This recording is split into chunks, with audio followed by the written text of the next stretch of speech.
Monday Night Raw was trash. Not even Roman Reigns could save this god-awful show. I couldn't even watch it. I mean, I was zoning out half the time. That's how bad it was. Not even Roman Reigns, of all people, your top draw, couldn't save this show. That's a problem. That's an issue. And we're going to talk about all the issues this show had. And we kicked it off with Gunther and CM Punk and the ring and it all. But yeah, man, I mean, I just got to talk about, before we even get into the show, I mean, tell yourself something. The first week of Raw on Netflix, right, we were all hype. We were all excited. We thought the product was maybe going to get good again. Maybe Triple H came to his senses. He did not. He did not.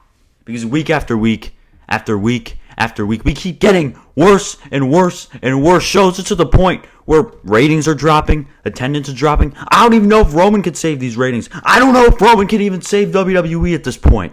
That's how bad it's gotten. I mean, you have Roman Reigns going with Bronson Reed? Seriously? Big bad Bronson Reed? No. Triple H, you need...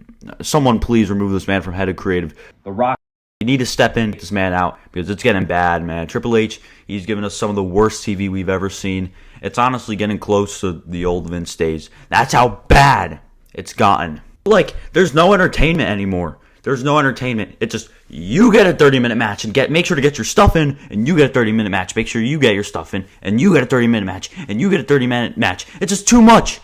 Everyone getting way too much match time. That's just going to ruin the flow of all the stories on the show and make it rushed. You know, there's a reason why you do smaller matches, Triple H. Not every match has to be a pay-per-view level 30-minute. I don't know, and they're not even classics. They just drag most of the time. I mean, it's once in a blue moon where the match is actually good and is worthy to go on for 30 minutes. But every single match, man, it's just a slog. I mean, it's a drag. I mean, did you see Raquel and Roxanne versus Lyra and Bayley? Like, that match did not need to go on for as long as it did.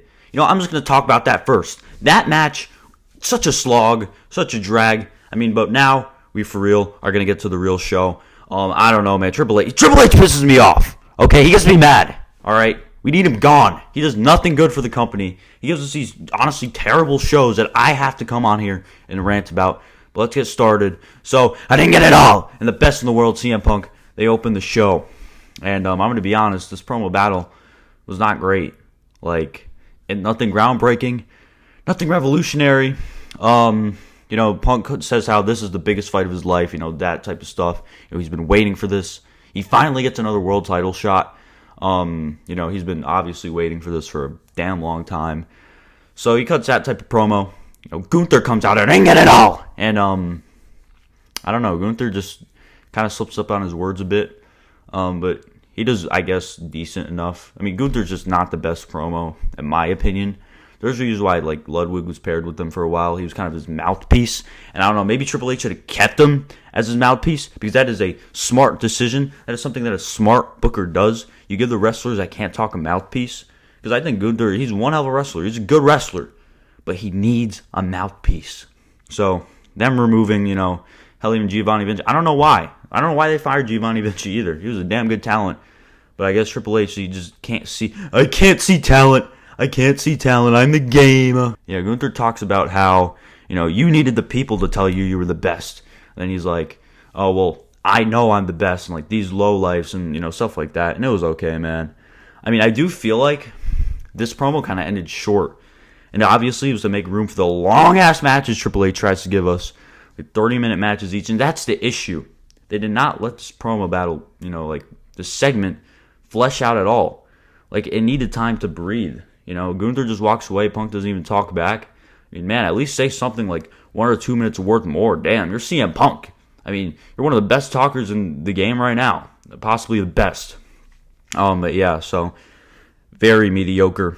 Very lackluster. I will say it wasn't horrible, but not a good way to start your show, man. Not a good way at all. I got a big match, I'm going to be honest. And you know what? One of the matches that definitely could use a long runtime, because both of these men are very good at what they do. They're obviously experienced. Obviously, you know, they know what they're doing.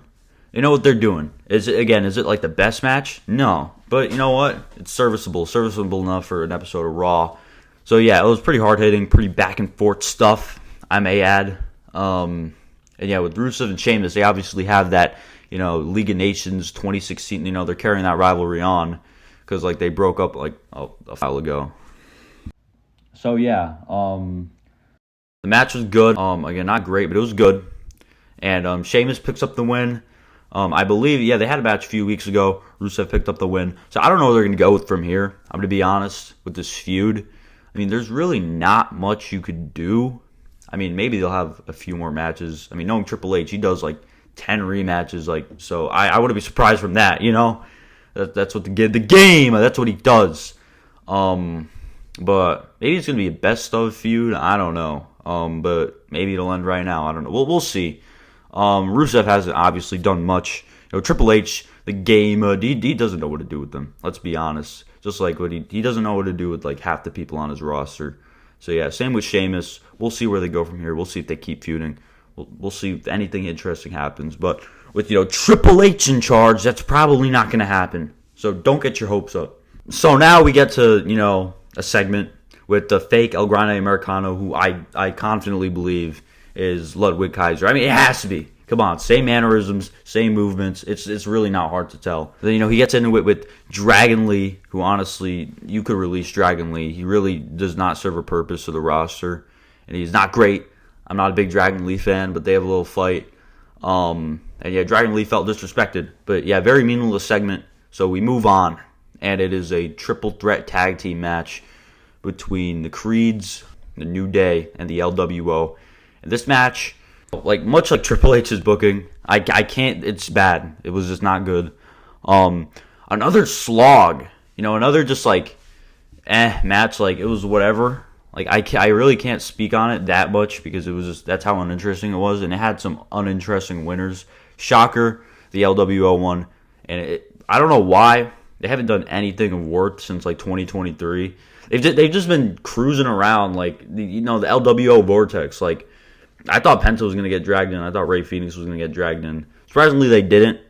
Knowing Triple H, he probably will in the future. So yeah, they win the match, and they are now the number one contenders for the Raw Tag Team titles. So yeah, I doubt they're going to win because they're just such an uninteresting group. But hey, you never know. With this booking, man, we get some of the worst decisions ever. So, I mean, I wouldn't put it past Triple H. I wouldn't put it past, the game, And I'm honestly surprised he didn't even come out and cut a promo, just marking out for himself for 30 minutes straight. Triple H promoting his new, stupid Unreal documentary or show or whatever he's doing on Netflix, completely exposing the business that is pro wrestling. I mean, I know the secret's pretty much out there, but damn, you don't got to go that low and just destroy what's left of that believability in wrestling. It's so dumb to me, but that's a rant for another day. That's one of Triple H's 1,000 just horrible decisions.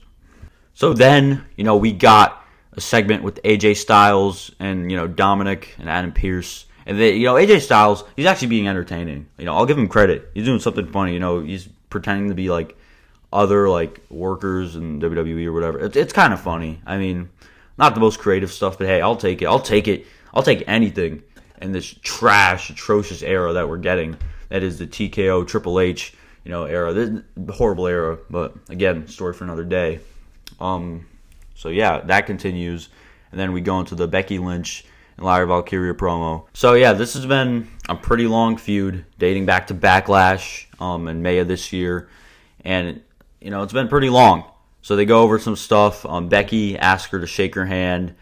And, yeah, we're going to get this match at SummerSlam. This definitely is going to close out the feud. I mean, it just has to because it's going to wrap up the trilogy. So I think that's what they're going to do. So, yeah, then we get the worst, absolute bottom of the barrel trash, the worst match of the entire night. And that is Bayley and Lyra versus Judgment Day. And, man, is this a prime example of what's wrong with Triple H's booking. You don't give everyone 30 minutes. You don't give everyone these damn long matches because what happens is that most of them drag. 95% of them do. They're a slog. They're a chore to get through. I mean, nobody wants to watch this match for 30 minutes. There's a reason why sometimes on regular episodes of Monday Night Raw, this is not a pay-per-view. This is not a special event. You go for maybe 10, maybe 5-ish, around that. 5 is perfectly passable, for a match like this. It did not need to be this long. It was a slog. The crowd wasn't into it. I wasn't into it. Probably all the viewers at home weren't into it either. And, the chant, the remotes clicked. People were turning this off. And I don't even think people care that Roman was coming on tonight. Because let's be honest, Roman, they probably thought that he was getting jobbed out to Bronson Reed. And yeah, that's kind of what happened. Kind of. But yeah. So, just a bad match. Just a really bad match. And then Dominic got involved a bit. And same with AJ. And then Raquel, she gets Bayley, hits her with the Tiana Bomb. And 1, 2, 3. Worst match of the night! It sucked. This match alone just puts this show in the caliber for worst Raw of the year. I'm not joking. I'm not exaggerating. I am nothing but genuine. I am genuine when I say this. I do not have any respect for this show. I don't have respect for what WWE's given us. But we're moving right on to the next match. Karrion Kross, Sami Zayn. I mean, this feud, it's been a mini feud, and then it turned into kind of a big feud. This has been going on since January. I'm not even kidding. This has been going on for a really long time, and they finally, I think, had the last match of the feud. Karrion Kross, Sami Zayn, they go at it in a fairly decent match. This did bring the show up a bit in quality, but still sucks. Still not good enough, and I can't say much about it. Kross is not the best in-ring guy, so there's not a lot to love. But, yeah, then at the end of the match, Scarlett brings in the pipe, and Kross uses it to his advantage, hits him in the gut, right square in the middle, and goes with the cover. 1, 2, 3. Now enough of this feud. I am done with it. I am sick of it. Triple H kind of has a bad habit of, he thinks long-term storytelling is necessary for everything. Speaking of long-term storytelling, I'm going to get into something that I'm very mad about. I am very mad about this. So we're going to brush over the Kross stuff. Yeah, Kross won. He's going to do some probably good things. But now, we got to talk about the disbanding of Grayson Waller and Austin Theory. Didn't even bother to show it on TV. Straight up said, okay, we're done. I honestly think Austin Theory's getting released. And that's a damn shame because he's your future Triple H. Why are you not using him? You are an idiot! You are an idiot for not using him. So yeah, Grayson Waller just straight up said that. They're done. 2 years worth of build-up. Long-term storytelling thrown right down the drain. And just sad, man. Just pathetic. It's really sad how they're treating Austin Theory. He was treated way better under Vince. Is it because he's a Vince guy, Triple H? Is that really the reason? Because that's a really petty reason if that's why you're not pushing him. I mean, yeah, maybe he does need a bit of work. But he's very athletic. He's your future. Invest in him. But he's just going to let him go to TNA or wherever. But yeah, I hope for the best of him. I don't see him staying for much longer due to the game. Triple H. Okay, now another horrible match. Another match I did not really like at all, much at all to be honest. I did not like this match. Io Sky and Stephanie Vicker. Wow, man, this is awesome. This is awesome. Shut up. So the fans are just going to chant, this is awesome for everything now. This was not good. This is another victim of Triple H dragging. This was honestly way longer than the Roxanne match. Way longer. This did not need to be that long. I think this was rounded out to 20 minutes. So they had to, make some time for Roman. So they had to extend, I think, the broadcast a bit. But yeah, man, this match was a slog. Crowd wasn't into it, but yet they're still chanting, this is awesome. I don't know why. Why do you chant, this is, and you're not into the match? Just don't say anything at all. Stupid. Then Naomi comes, then Rhea Ripley comes, and it's basically a huge setup for their match at SummerSlam. It also ties into Vicker, obviously, who's going to have that Clash in Paris match against, I think, the women's champ, whoever's the winner of that. So yeah, that kind of ties in. But yeah, not good. This drag. This wasn't good at all. Not in the slightest. This was bad. Probably worst match. Well, no, worst match of the night was still a Roxanne match. I don't care. But now, next up, the OTC. OTC 1. Again, whatever that means. YTC. So many damn names. But our tribal chief is back. Roman Reigns. Throw your ones up. This is your top star. This is the top guy of WWE. There's no denying it. It's not the quarterback. It's not the quarterback, Cody Rhodes. It is not him. It's Roman Reigns. Roman Reigns comes out to confront the Oracle, the faction. I think it's called the Oracle, or I don't know if that's just Paul Heyman's nickname. The faction not good. It's going nowhere. It's very bland. It's very generic. It's just Triple H trying to redo the whole evolution thing. But yeah, so he confronts Bronson Reed. He gets his little jabs in, and Roman's such a treat on the mic, man. This is why he's the GOAT. All right, he's good at what he does. He knows how to talk. He knows how to deliver a promo. Braun Breaker was very heated in the segment. It was kind of funny. He really wanted to just destroy Roman, and so he said he's the big dog now, alluding to obviously Roman's old big dog gimmick, which didn't go very well. So yeah, I really wish that could have been the singles match, just him and Braun Breaker, right? Roman and Braun Breaker, because that's such a good match on paper and in the ring. It would be just fantastic. We already saw a hint of it at SummerSlam. Man, it was good. I want to see more of it. But you know what Triple H gives us? He gives us Jey Uso, and he has to throw in Bronson Reed as well. And yeah, so it's going to be Jey Uso and Roman Reigns versus Bronson Reed and Braun Breaker. Because Triple H just loves his tag matches. It's like third, fourth tag match on the card. I don't even know. He loves his tag matches, and it's so stupid, man. Just give us Braun Breaker and Roman Reigns. Save the tag match for, I don't know, a house show. Maybe SmackDown or Raw. You could definitely fill up a card with that. That's definitely worthy of a Raw. Not SummerSlam. But he just loves his tag matches. I can't say much. But yeah, Jey Uso came out when Roman was about to get tsunami'd. Roman looked very weak. He looked like a bitch. And yeah, he was about to get tsunami'd. But Jey Uso comes in, saves the day, super kick. Then, yeeting and, all that stuff. And not the best segment. And overall, this show was trash. It was awful. There's no rewatchability. No one's going to go back to this. It sucked. And knows, man, Triple H, you should be held accountable. Because this is the worst piece of garbage I have ever seen in my life.